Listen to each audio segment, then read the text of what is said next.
llamada Peri Joana Izaza, tenía problemas, era sordomuda, ¿sí? Tuvo relaciones sexuales con el acusado Edgar Alberto Rodríguez. Comillas en la primera hoja, una mediante el empleo de la fuerza y otras consentidas. Puso esto el fiscal, porque seguramente le había creado ya el violento abusador a la indefensa e ingenua mujer el deseo natural de las relaciones sexuales e inclusive un obvio sentimiento hacia él. La corte le molestó mucho lo que ocurre en esa sentencia porque trataron muy mal y como si fuera una persona con discapacidad a que no puede escuchar, que no puede comunicarse de forma normal, no tiene ninguna discapacidad mental frente a la comprensión de lo que ocurre, y realmente le vulneraron varios derechos, más la misma fiscalía que lo que debía era protegerlo. Quiero que nos vayamos a la página 3. En la página 3 nos explican qué uso se les puede dar a las declaraciones anteriores, ¿cierto? ¿Y cuál es el uso que se le puede dar? Dice, para facilitar el interrogatorio cruzado o como medio de prueba. Una declaración anterior del testigo, ¿dónde puede estar? En una entrevista, en una declaración jurada, en un interrogatorio, en un acta de reconocimiento fotográfico, en un video, otra persona. Entonces, todo eso constituyen tipos de declaraciones anteriores de juicio y en principio, toca examinarlo, pero en principio prueba de referencia. Y en principio inadmisible, si no se dan las causales. Son como las reglas generales y las excepciones son las que tenemos que ver si se configuran. Entonces, el primer uso que se le dan a las declaraciones anteriores es para facilitar el interrogatorio cruzado a través de dos formas: refrescar memoria o impugnar credibilidad. Y la segunda forma en que lo podemos usar es como medio de prueba, ya sea como prueba de referencia admisible o mediante el uso de las declaraciones inconsistentes con lo declarado en juicio, que son dos mecanismos distintos y que tampoco debemos confundir con la impugnación de credibilidad. Así las cosas, la Corte empieza a explicar cómo se da, digamos, cada uno de estos fenómenos.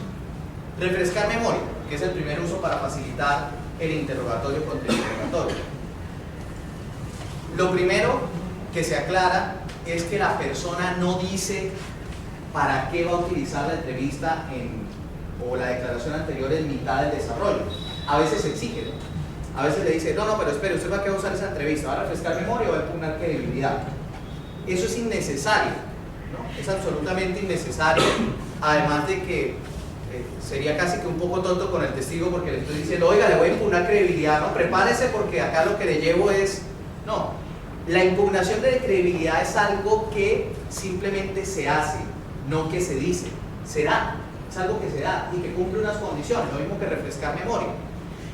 Los actos de refrescar memoria y los actos de impugnar credibilidad como tal no implican la incorporación ni del documento con el que se refresca memoria ni con el que se impugna credibilidad. Es decir, que el documento va a las manos del testigo y regresa a las manos de la parte y nunca va a las manos del juez. O sea, siempre queda acá. Diferente es que lo vayamos a utilizar, como dice la Corte en el segundo, como medio de prueba. Ya sea porque es una prueba de referencia admisible donde ya vimos los pasos, o ya sea porque se trate de declaraciones inconsistentes, o sea, la típica retractación. ¿Listo? Y ya vamos a ver cómo se utiliza. Entonces, primero, el ejercicio de refrescar memoria, que es un uso que se le da a la prueba de referencia inadmisible, ¿cierto? Refrescar memoria. ¿Cómo ocurre? El testigo debe reconocer, primer paso, pues que no recuerda. No soy yo el que le digo, es como que no recuerda, porque soy sugestivo, es él. Eso es parte del proceso de rememoración. Entonces dice, pero es que yo no me acuerdo realmente. Entonces uno le pregunta, bueno, ¿qué le permitiría recordar? Por ejemplo, puede ser la pregunta. Hay testigos que son muy difíciles, ¿cierto? Como tenía un profesor que decía que dividía los testigos, el testigo tacaño y el testigo sapo. Entonces el testigo tacaño, así uno le pregunta y uno sufre mucho, no dice. En cambio el testigo sapo uno le hace una pregunta y cuenta toda la existencia desde que nació. Son testigos que uno debe aprender a controlar, ¿cierto? Porque son muy difíciles en un momento. Y por eso es que la preparación del testigo es tan importante. No para que diga mentiras, para que sepa decir la verdad, para que sepa cómo es esto. Aún hay testigos, y lo llevan en muchos de sus juicios, que son personas que pertenecen a la zona rural, que le tienen una gran reverencia al juez, que se asustan, que solo han visto con toga al sacerdote. Por eso uno tiene que explicarle, el fiscal tiene que sentarse con ellos y decirle, mire, vamos a hacer esto, le voy a hacer estas preguntas, no se exceda. Eso es muy importante, pero bueno, eso ya no sería labor de ustedes. Ahí hay una práctica también que nosotros hemos admitido durante el tiempo y que es absolutamente terrible, y es con policía judicial. Discúlpeme, pero policía judicial es un testigo más, y como testigo más él tiene que venir preparado a rendir su testimonio. Es totalmente inaudito que yo cito a una persona casi con 3 meses de antelación y la primera expresión que da ese testigo es: yo no me acuerdo de ese caso, pero si usted me entrega el informe, yo le cuento de qué trata este caso. Y lo peor de todo es que lo que se acostumbra es: bueno, coja el informe y a partir del informe lo que hace es una lectura del informe. O sea, disculpe, pero ahí en ese momento uno debería llamar la atención severamente de la situación y pongámonos serios. ¿Se preparó o no se preparó para este ejercicio? Pero nosotros estamos permitiendo un ejercicio totalmente de referencia y totalmente inviable, porque digan, ¿qué memoria le valoro a ese señor? Todo se perdió. Totalmente cierto, eso ocurre. Y dice, si me da 10 minutitos mientras me da el informe que es más largo, termina incorporando por debajo de cuerda lo que no debiera esperar.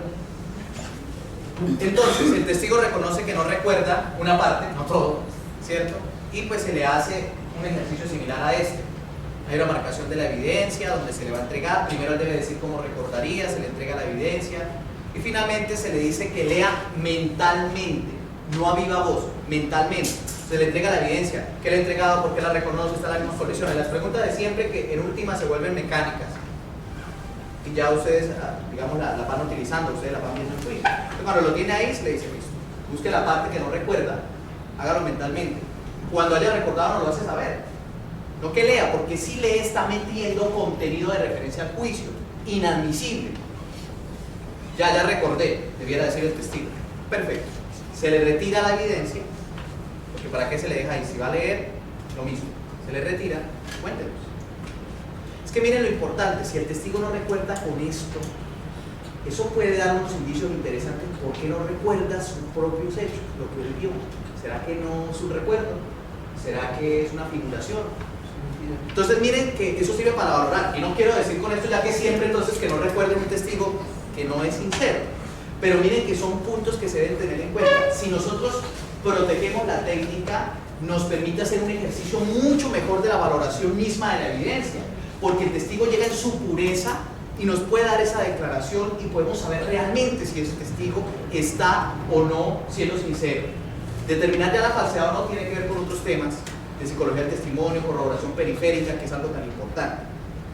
El otro ejercicio con el que se utilizan las declaraciones anteriores del testigo es la impugnación de credibilidad. La impugnación de credibilidad es un ejercicio distinto al ejercicio de manifestaciones inconsistentes o retractación, porque en la retractación sí opera una incorporación de aquella parte que se retracta, no de toda, del pedazo que se retractó. Mientras que en la impugnación de credibilidad no opera la incorporación del documento. Con la impugnación de credibilidad yo tengo una finalidad y es mostrarle al juez que no es creíble. En cambio, con el otro ejercicio yo quiero que el juez pueda valorar ambas declaraciones. Miren lo diferente. Si yo le impugno credibilidad, le estoy enviando un mensaje y ese testigo no hay que creerle. Un testigo que dice una cosa allá, acá otra. Ese mensaje es distinto a, mire, se me retractó el testigo. Valoremos a ver qué está ocurriendo, por qué dijo una cosa primero y dijo otra. Además hay testigos que son unas veletas. Encontramos 5 o 6 declaraciones todas distintas, dispares, y eso es muy interesante poderlo analizar y finalmente determinar. La Corte hace sobre ese ejercicio de retractación, hace un análisis que me parece muy valioso. Ya les indico la página de la sentencia para que lo podamos examinar. Ya no de la impugnación de credibilidad, sino sobre la valoración. Eso está en la página 10. En la página 10 se explica las declaraciones anteriores incompatibles con lo declarado. Pero lo interesante de esto es cómo debe valorarse esa situación.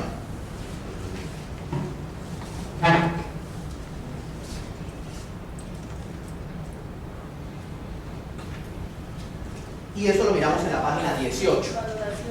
La valoración de la declaración anterior del que se retractó. Puede ser hostil. ¿Cómo? Antiguamente se le denominaba testimonio adjunto, pero la Corte aquí hace unas precisiones y muestra las dos líneas. En las dos líneas hubo una primera línea donde metan todo, inclusive eso fue una ponencia de Alfredo Gómez Quintero donde permitió que todo se podía ingresar. La Corte toma una de 2006 que es anterior a esa y dice no, se va a modular eso porque metiéndose todo, o sea, lo que hacemos es una perversión del sistema. En la página 18 hay algo supremamente valioso que dice la Corte, en el primer párrafo. Y miren lo que dice, que es fascinante. El hecho de que un testigo haya entregado dos versiones, o sea, entiéndase 2, 3, 4, 5, 6, 7 versiones, las que sean, que se incorporen, diferentes frente al mismo hecho, obliga a analizar el asunto con especial cuidado, porque hay dos tipos de posiciones igualmente malas.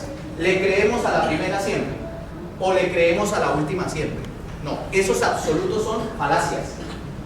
Ni el primero dijo la verdad ni el segundo dijo la verdad. La Corte da un mensaje acá muy interesante y es, hay que valorar. Y dice, primero, no puede asumirse a priori que la primera o la última versión merece especial credibilidad bajo el único criterio del factor temporal. Aunque es un criterio de evaluación, pero no puede ser el único, es la Corte. Segundo, el juez no está obligado a elegir una de las versiones como fundamento de su decisión. Es posible que concluya que ninguna de ellas merece credibilidad. O sea, puede ocurrir, primer testigo dijo una cosa, la primera versión, hubo una segunda que dijo otra y acá dijo otra. Inclusive sería muy razonable que dijera, pero yo no le creo nada. O sea, es que ¿qué le puedo creer? ¿Cómo escoger? Eso es diálogo. Como puede ocurrir que la primera, dependiendo de las circunstancias, me permita fundamentar una decisión o la última. Lo que dice la Corte es cero absolutos. Ni la primera, ni la última, ni ninguna. Valoren cada caso, o sea, cada caso les va a decir a ustedes realmente qué se puede. Tercero, ante la concurrencia de versiones antagónicas, el juez tiene la obligación de motivar suficientemente por qué le otorga mayor credibilidad a una de ellas u opta por negar el poder sosobio de todas. Eso aquí está anclado al deber de motivación y a un principio de lógica que se llama razón suficiente. Si hay 5 versiones y escojo una, ¿cuál es mi obligación? Pues decir por qué las otras no y por qué es así. O si escojo ninguna también. O sea, ese ejercicio argumentativo yo creo que es algo muy valioso que sí debe permanecer como parte de nuestro sistema. Cuarto, ese análisis debe hacerse a la luz de la sana crítica y miren lo que dice que es muy bueno acá. Lo que no se suple con comentarios genéricos y ambiguos, sino con la explicación del raciocinio que lleva al juez a tomar la decisión, pues solo de esa manera la misma puede ser controlada por las partes e intervinientes a través de recursos. Página 18. ¿Qué pasa? Suele ocurrir que yo llego y digo, yo le creo a la segunda versión porque a la luz de la sana crítica es creíble.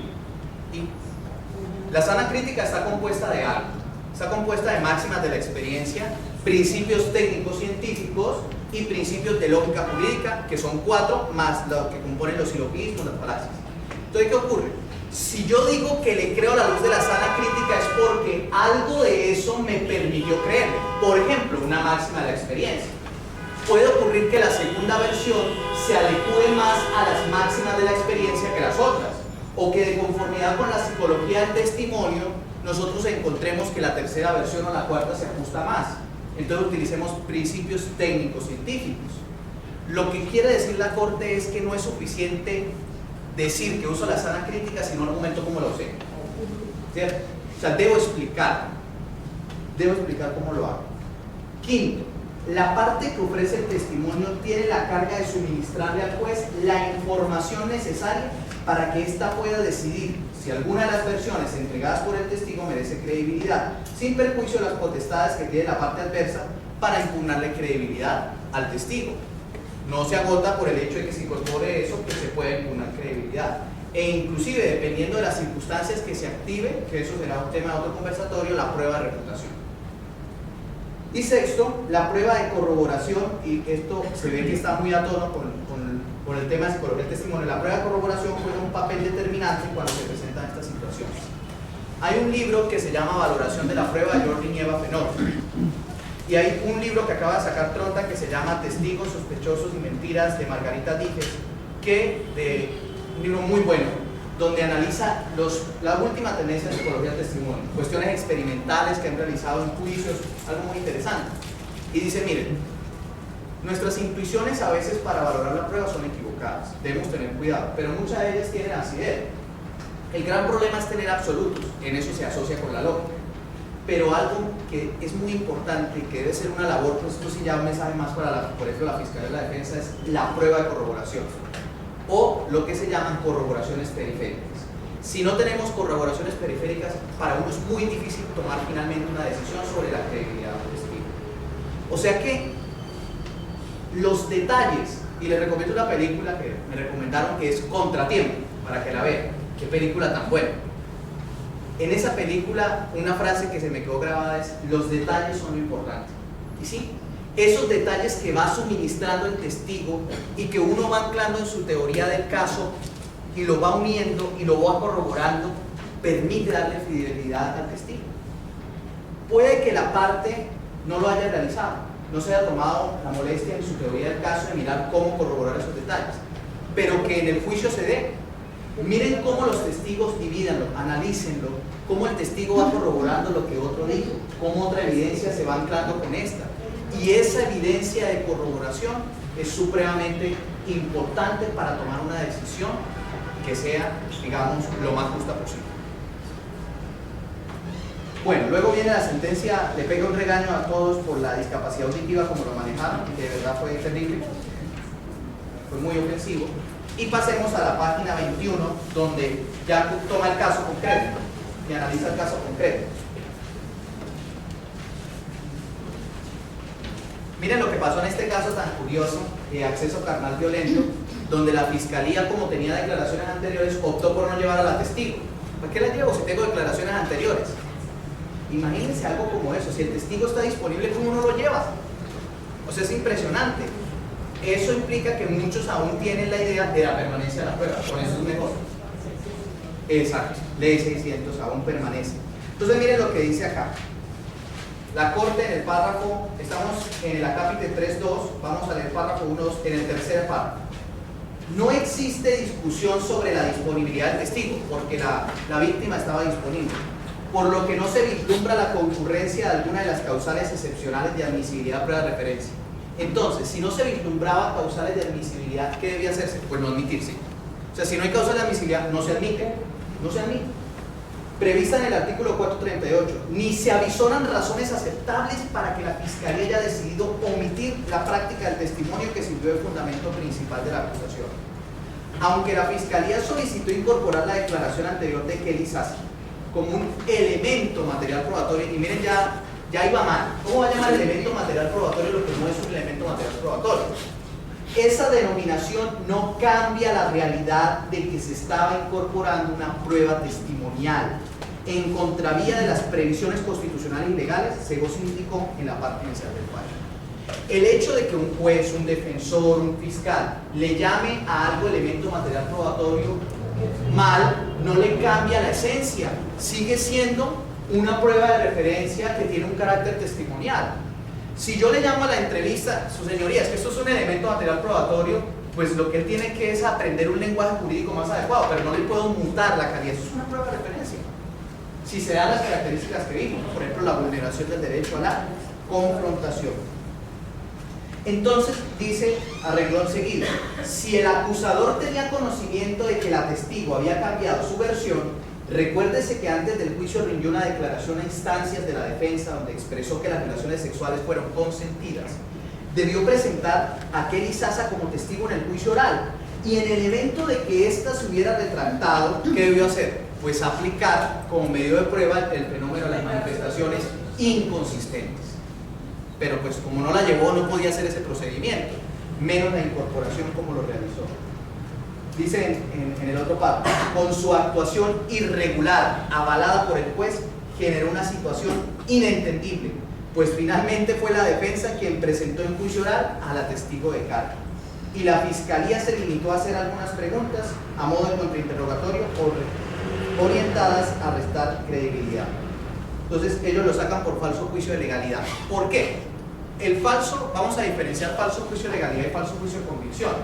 El falso juicio de legalidad ocurre cuando se admite y valora lo que no se debía admitir y valorar. ¿Listo? Ese falso juicio de legalidad va en contra del derecho de las causales de admisión.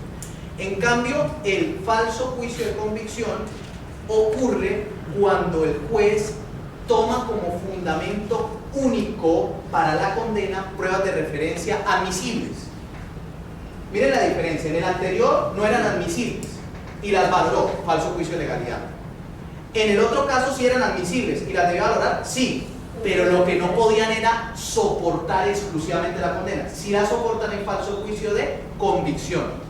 También hay falso juicio de convicción cuando uno le da, cuando uno convierte en prueba reinado que no lo es y le da una especie de tarifa legal inexistente, pero bueno, eso es otra discusión. Entonces, esto es muy importante que nosotros lo tengamos en cuenta, porque si conocemos las fallas que una sentencia puede conllevar a casación, las evitamos cometer. Si la prueba es de referencia, primer problema jurídico, y no hay causal de admisión excepcional o no se demuestra la causal de admisión excepcional, pues no se incorpora. Y si las partes la dejan pasar y digamos por un descuido se dejó que se incluyera, no se puede valorar y soportar una sentencia ni absolutoria ni condenatoria en eso, porque eso no debía estar ahí. Aunque se debe argumentar que por qué no se va a valorar. Si se valora, se incurre en un falso juicio de legalidad. Segunda hipótesis, tenemos pruebas de referencia, tenemos pruebas de referencia admisibles, incorporadas correctamente. Pero si es lo único que hay, tampoco se puede condenar, porque hay una tarifa legal negativa. Falso juicio de convicción. ¿Qué preguntas tienen en relación con el caso? Esta es una sentencia que trata muchos temas y que realmente ayuda mucho a dilucidar, porque la Corte hace digamos, una esquematización de lo que hasta el momento se ha dicho. También les voy a dejar las diapositivas, si las quieren, y se les va a enviar al doctor Giovanni para que se las envíe al correo. No sé si tienen alguna duda sobre prueba de referencia. Doctor Peláez, el tema del refrescamiento de memoria. Ajá. De acuerdo al libro de Chiesa Conte, él dice que está muy ligado con el documento o evidencia de pasada memoria, porque ese sí, no constituye prueba de referencia y da alcance cuando no resulta favorable o positivo el refrescamiento de la memoria, da paso inmediatamente a que se incorpore como prueba autónoma ese escrito con la versión que da él. Y uno de los ejemplos que también pone en el libro es el del administrador del parqueadero. Él tiene un horario corrido de 16 horas y permanentemente entran y salen automóviles, y él da fe en espacio y tiempo de que efectivamente entraron 4 sujetos en el carro rojo, pero son muchos carros rojos los que entran y no recuerda es la matrícula o el número de la placa en Colombia. Entonces, ¿qué sucede? El episodio se comete en 2 carros, pero él, a pesar de que le permiten hojear ese documento, no capta, no recuerda, porque no solo ese día, sino ahí continuó y el juicio se adelantó 3, 4 meses después. Entonces, siendo él leal u honesto, no recuerda. Entonces tiene que sembrar las otras hipótesis anclar las bases y hacer notar. Primero, ubicarlo en el tiempo. Segundo, que rindió una versión. Tercero, que está cerca a los hechos. Y cuarto, de que a pesar de que intenta refrescar memoria, no da respuesta a lo pedido. Por lo tanto, inmediatamente se activa el otro paso para incorporar el escrito de pasado a memoria como prueba autónoma. Entonces, ¿consideraría eso? Claro, eso es algo supremamente importante, y es la mutación que puede ocurrir en juicio, porque es que las causales de prueba de referencia a veces se pueden fundamentar en preparatoria, pero a veces pueden ocurrir en juicio. Cómo algo se convierte en un escrito de pasada memoria. No todo, pero sí, por ejemplo, el fragmento correspondiente a esa situación. Obviamente tiene la carga de la prueba quien intenta hacer eso y demostrar que se está dando la causal, como lo decía el doctor. Entonces ahí muta, y lo que iba a ser inicialmente un ejercicio de refrescar memoria ante la imposibilidad del testigo, pero tener conocimiento personal, y que es un dato que realmente no puede recordar y que en su momento lo tuvo, y que sería mentira también realmente decir, sí, ya lo recordé y me acordé de la placa específica de ese día, pues se convierte en un escrito de pasada memoria, donde podría dársele viabilidad. O sea, se genera una causal de admisión. No muta el escrito a una prueba documental, o sea, es decir, se da una prueba de referencia, solo que una prueba de referencia admisible como un escrito de pasada memoria. Me acordé de un caso sobre que estuve mirando en un libro que les recomiendo que se llama, ya se lo recomendé la vez pasada, pues se lo recomiendo, que es muy práctico. Este ya no es un libro científico sino práctico, y es Procedimiento Penal Acusatorio del magistrado Nelson Saray Botero. Acaba de sacar la nueva edición. ¿Por qué es práctico? Porque ha hecho una sistematización de jurisprudencia, a pie de página les pone la sentencia y sobre diversos temas. Y toca un tema muy interesante, y es el tema de las declaraciones realizadas por el mismo acusado o las manifestaciones que realiza otra persona sobre el acusado. Es que él dijo, él me dijo, él me contó. ¿Creen ustedes que es una prueba de referencia?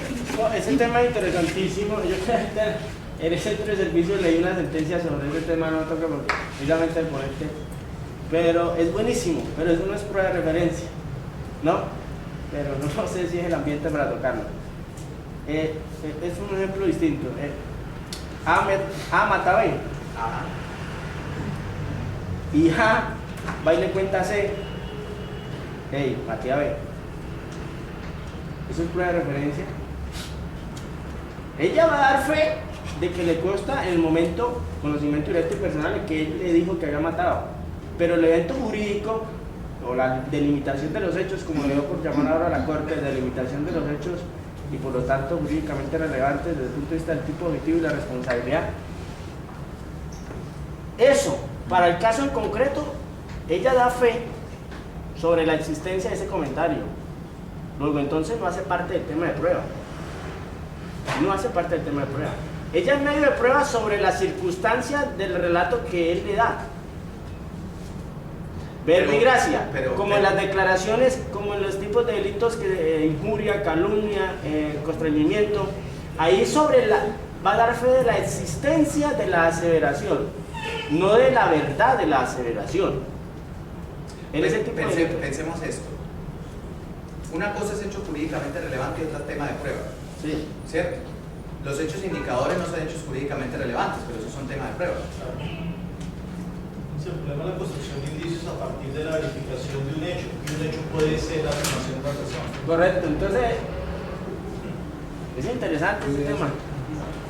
Entonces, ese tema que es tan bueno, la Corte de los Estados Unidos la ha tocado de la siguiente manera. Y la pregunta que se ha hecho no es sobre si es o no jurídicamente relevante, o si es tema de prueba o no, tiene que serlo, si no es impertinente, ¿para qué? ¿Se vulnera realmente la confrontación? Si la persona misma está ahí. ¿Cómo el procesado se va a poder contrainterrogar? Por favor, es que son primos hermanos. La confrontación que está reducida en el artículo 8 del numeral 11 del Código de Procedimiento Penal y en la Convención Interamericana de Derechos Humanos, precisamente en el artículo 8, es traído a través del artículo 93. Entonces el derecho a la confrontación, que es un tema novedoso en Colombia, hace o guarda relación directa con la prueba de referencia. Pero entonces, ¿cuáles son los núcleos estructurales del derecho a la confrontación? Primero, tener cara a cara el testigo. Segundo, hacerlo traer de manera coercitiva o traerlo de manera coercitiva. Tercero, controlar el interrogatorio. Y contrainterrogar. Y contrainterrogar. Por lo tanto, ¿cómo él mismo, si le contó a fulana o a B que fue el que mató, cómo se va a controlar su versión? Entonces, vamos a delimitar ese caso por lo que interesa y lo que no, al debate. Determinar si es un hecho jurídicamente relevante, ya dijimos, es un hecho indicador, ¿cierto? O sea, es tema de prueba. Esa no sería, digamos, la salida finalmente para solucionar el caso. Entonces, la salida es afectación del derecho a la confrontación. ¿Cómo se afectaría el derecho a la confrontación? Respuesta que da la Corte Suprema de los Estados Unidos, respuesta no dada en Colombia En ley 906 sí en ley 600. Ley 600 curiosamente tocó ese tema, pero 906 no. No lo ha tocado, o sea que es un tema de discusión. ¿Tomará la doctrina foránea o no? Vamos a ver. La Corte dice, no se le vulnera el derecho a la confrontación porque cuando él pase a declarar, él dirá si lo que dijo es o no es cierto. Y podrá confrontar a esta persona. Entonces, esa es la solución que da la Corte. El hecho de que le den la Corte de Estados Unidos no significa necesariamente que sea correcta, pero es el parámetro de referencia para analizarlo si puede ser viable o no puede ser viable. Les recomiendo al respecto donde se trata ese tema en un libro